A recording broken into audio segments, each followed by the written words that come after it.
Hello everyone, in this tutorial we'll be making a chair in FreeCAD and exporting it to Bambu Studio Slicer to make it printable. I'm your host, Mr. H, and let's get started. So once you've opened up FreeCAD, let's make a new file. From that new file, we're going to create a sketch and we're going to select the XY plane. Now we're going to be making a square that's 80 by 80 millimeters wide and tall. And let's hit enter. Now we can just right click to disable the square tool, and we're going to select this vertex, hold shift and select this bottom vertex, and then select this red line. And we can press on constraint symmetric. And now we can just left click drag that top edge, and you'll see now this is constrained to our red line. Now let's constrain these top corners with left click, shift left click, and shift left click on the screen line. And once again, we're going to constraint symmetric. Now let's left click drag that top edge, and it's going to move into place and be fully constrained. That's what I'd hope. But we do have an error saying that we have some redundant constraints. So let's delete number 5. And let's delete number 7 now. It was 8, but now it's 7. And we're looking for this, fully constrained. So that means it's fully constrained and not movable. Now we can exit our sketch. And we can add padding to make this a solid object. Now let's change this length value to 20 millimeters, press enter. Now let's select the top of our base of our chair, and we're going to add another sketch. From here, we're going to enable construction geometry, and we're going to click on create line. Then we're going to the origin of our shape. Make sure you see that X icon. We're going to left click it. Make sure you don't left click again. I'm going to type out 40. I'm going to left click now. Make sure the degree is in 180. From there, once again, see that X icon. We're going to left click, make this 40, press tab because this is not 90 degrees, and let's make that 90, and let's left click. Now we can right click, and we're going to disable construction geometry. Now let's select on our rectangle tool, click on our corner vertex, and we're going to make this our backrest. This is going to be 80 by 20 millimeters, and let's click left click, and we can right click now, and right click again, and you'll see fully constrained. Now we can leave our sketch, add our padding to make this a solid shape, and change this to be 80 millimeters. Enter. Now we can zoom out, hold middle mouse button to drag, and we're going to make the legs of our chair. So once again, middle mouse button to drag, and we can hold shift right click to rotate. So let's select this bottom portion, and we're going to create a new sketch. So let me zoom in and move to the middle. So once again, we're going to add our construction geometry and create our lines. So from the origin, we'll move to the left, 40 millimeters, 180. Going to select this, 40 millimeters, change this to 90, and left click.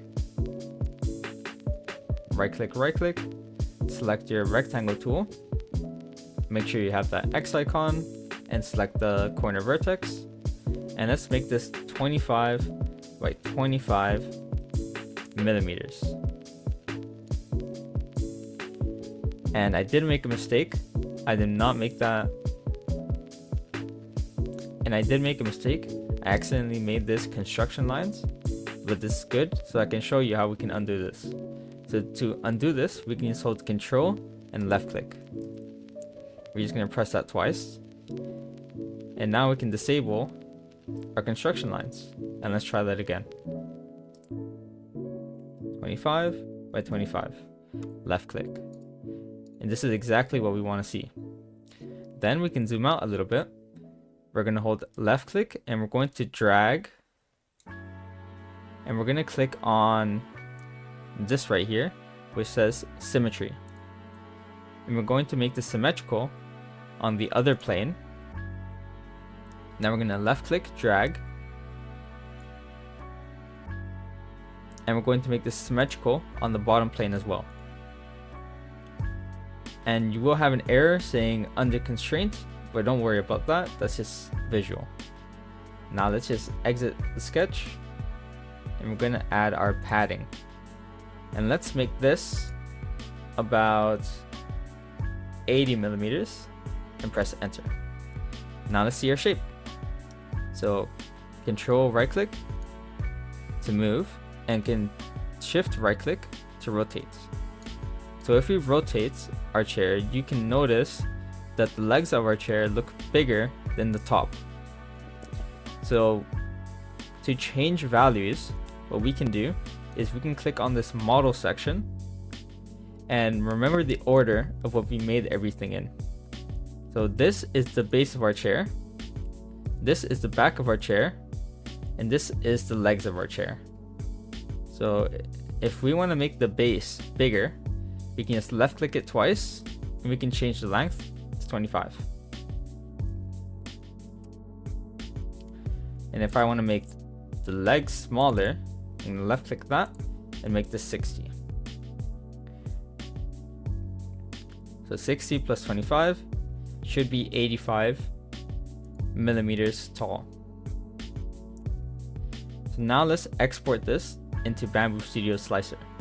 So to export this model, the first step I'm going to do is I'm going to right click there and rename this to cap lock, chair model, and press enter. Now we can click on file, export, and we can click on downloads to export our model. So I'm gonna leave this as is. You can rename this as you like, and make sure you save the file type as 3D manufacturing format .3mf. So usually you have STL, which is somewhere here, but we're going to be using 3D manufacturing format, and click save. Now we can open Bambu Studio, wait for it to load, cancel, preview, open our file explorer, and we can drag and drop our model. So this one's my model. I'm just going to drag and drop this here. You will have this error saying this 3MF is not from Bambu Lab. Just click OK, and there we have it. And we can even check the measurements from the slicer itself. So let's click on our measure tool, and if we remember correctly, the chair legs are 60 and the base should be 25, so it should be 85. And the legs plus base plus backrest should be 60, 25, and 80. If we can just click on this edge, we can see that there. So now that we've checked our measurements, we can just hit slice plates. If you print it like this, you will have overhangs. What I mean by that, if we click on filament and change this to line type, you can see that this bottom part is all blue. So these are overhangs. This means there's no supports from it printing. So just print on thin air and it'll cause lots of trouble, since the filament, when it's being extruded, won't support itself. It's probably going to fall down and cause stringing.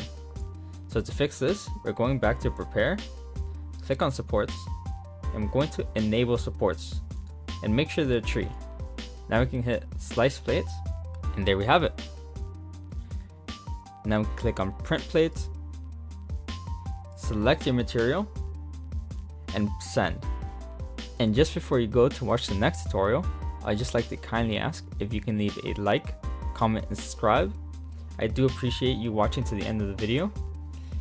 And for me to continue making this content, I would really enjoy hearing your feedback of how I can improve. I really do want to change this from just a passion to a part-time, and to do that, I will need your help to do one of the 3 things I mentioned, or even better, doing all 3. Once again, thank you, and I'll see you in the next tutorial.